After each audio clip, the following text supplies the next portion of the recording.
everybody. So I wanted to start reading you some of a book that I really love. I read Frindle probably when I was about your age. And so I'm going to read a little bit every day, and then down in the description box below there's going to be a link to some questions about what I read, and maybe even you can write some predictions, and then tomorrow I'll have your predictions included in the beginning of the video. So this book is called Frindle. It's a little bit of a goofy book, but it's a fun one. Chapter 1, Nick. If you ask the kids and the teachers at Lincoln Elementary School to make 3 lists, all the really bad kids, all the really smart kids, and all the really good kids, Nick Allen would not be on any of them. Nick deserves a list all his own, and everyone knew it. Was Nick a troublemaker? Hard to say. One thing's for sure. Nick Allen had plenty of ideas, and he knew what to do with them. One time in 3rd grade, Nick decided to turn Miss Deaver's room into a tropical island. What kid in New Hampshire isn't ready for a little summer in February? And so if you don't know, New Hampshire, it snows a lot in February. So a little bit of sunshine would be nice. So first, he got everyone to make small palm trees out of green and brown construction paper and tape them to the corners of each desk. Miss Deaver had only been a teacher for about 6 months, and she was delighted.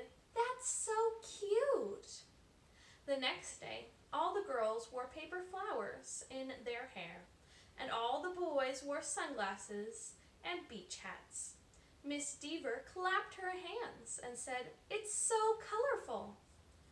The day after that, Nick turned the classroom thermostat, which is a thing that adjusts the temperature, up to about 90 degrees with a little screwdriver he had brought from home.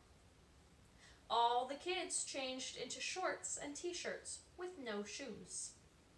And when Miss Deaver left the room for a minute, Nick spread about 10 cups of fine white sand all over the classroom floor. Miss Deaver was surprised again at just how creative her students could be. I'm not sure Miss Deaver really knows what she's getting herself into here. I might call Nick a little bit of a troublemaker if he was in my classroom. But the sand got tracked out into the hallway, where Manny, the custodian, did not think it was creative at all. And he stomped right down to the office. I think I might be on Manny's side. The principal followed the trail of sand, and when she arrived, Miss Deaver was teaching the hula to some kids near the front of the room. A tall, thin, shirtless boy with chestnut hair spiked in a Nerf volleyball over the net and made from 6 t-shirts tied together. The 3rd grade trip to the South Seas ended suddenly. One of the things I love about this book is their descriptions. I can really imagine that net made out of t-shirts. I can imagine them playing volleyball and learning to play the hula. But that didn't stop Nick from trying to liven things up.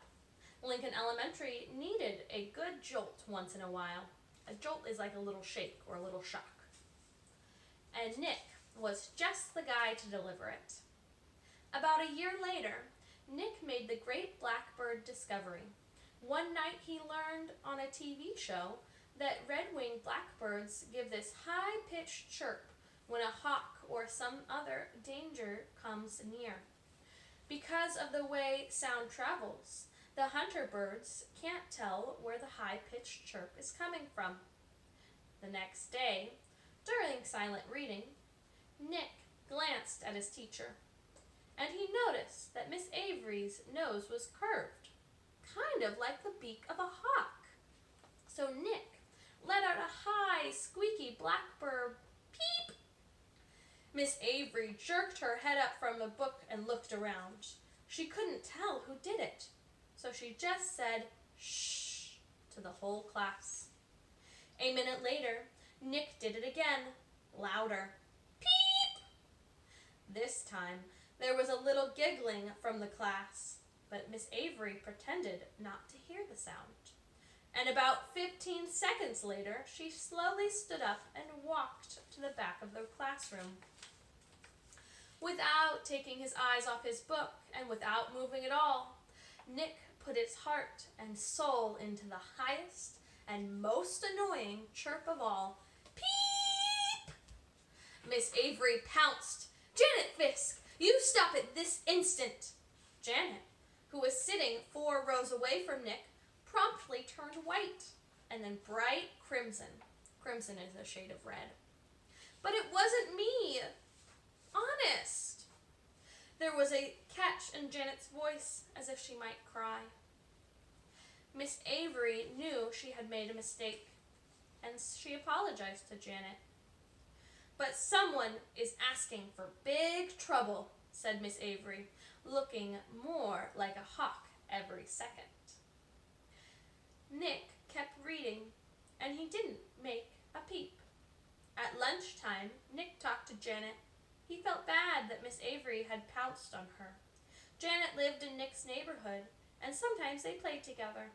She was good at baseball, and she was better at soccer than most of the kids in the whole elementary school, boys or girls. Nick said, "Hey, Janet, I'm sorry you got yelled at during reading. It was my fault. I was the one who made that sound." "You did?" said Janet. "But how come Miss Avery thought it was me?" So Nick told her about the blackbirds, and Janet thought it was pretty interesting. Then she tried making a peep or two, and Janet's chirps were even higher and squeakier than Nick's. She promised to keep everything a secret. For the rest of Nick's 4th grade year, at least once a week, Miss Avery heard a loud peep coming from somewhere in the classroom. Sometimes it was high-pitched chirp, and sometimes it was a very high-pitched chirp. So I think Nick was the high-pitched, and his new friend, Janet, was the very high-pitched. Miss Avery never figured out who was making that sound, and gradually she trained herself to ignore it. But she still looked like a hawk. To Nick, the whole thing was just one long and successful science experiment, and Janet Fisk enjoyed it too. Chapter 2, Mrs. Granger. 5th grade was different. That was the year to get ready for middle school. In some schools, 5th grade is the last year of elementary school, but in ours, it's 6th grade.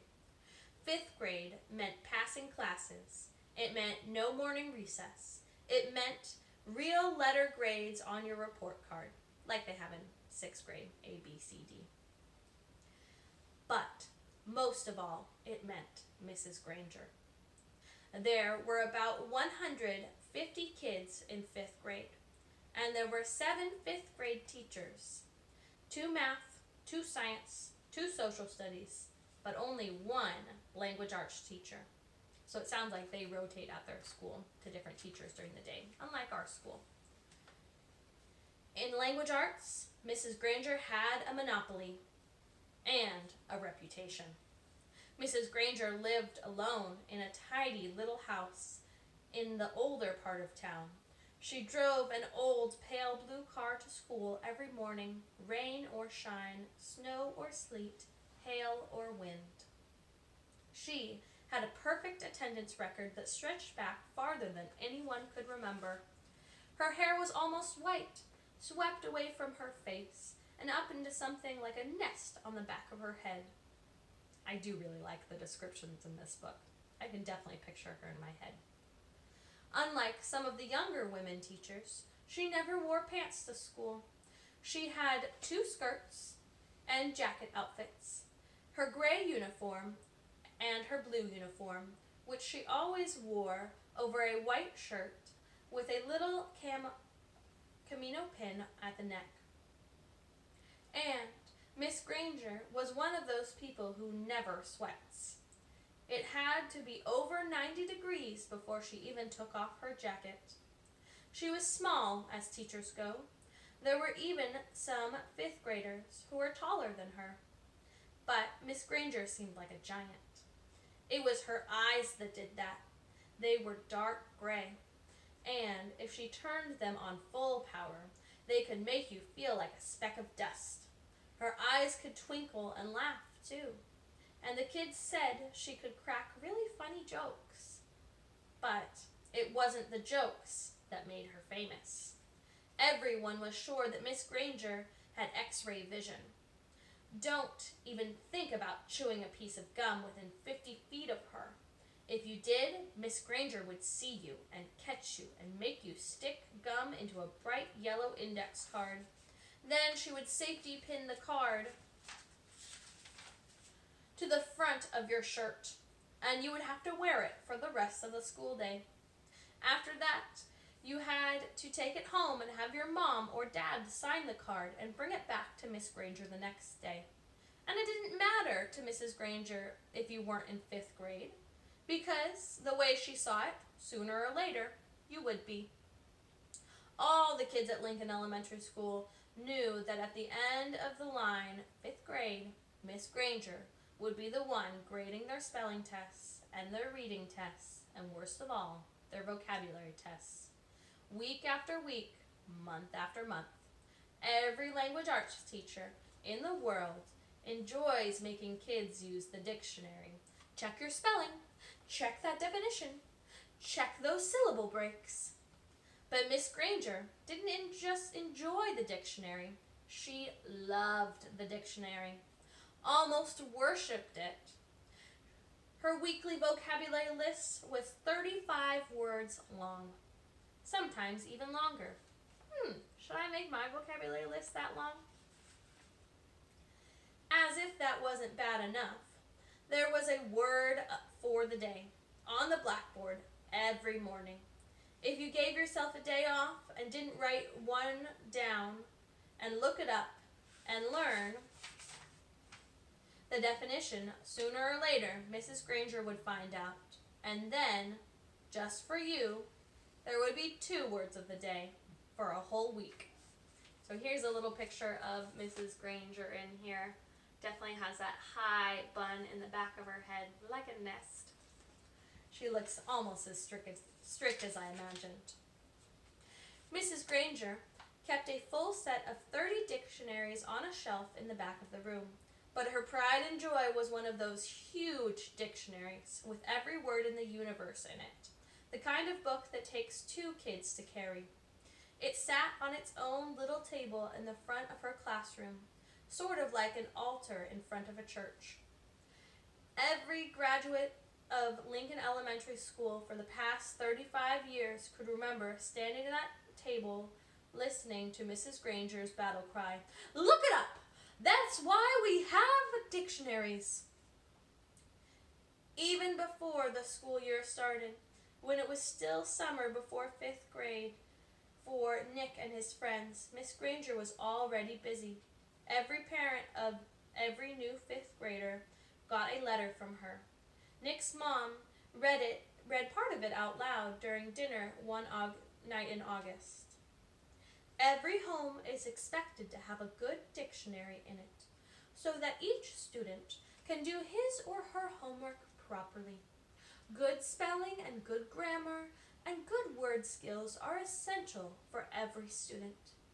Clear thinking requires a command of the English language, and 5th grade is the ideal time for every girl and boy to acquire and expand their vocabulary.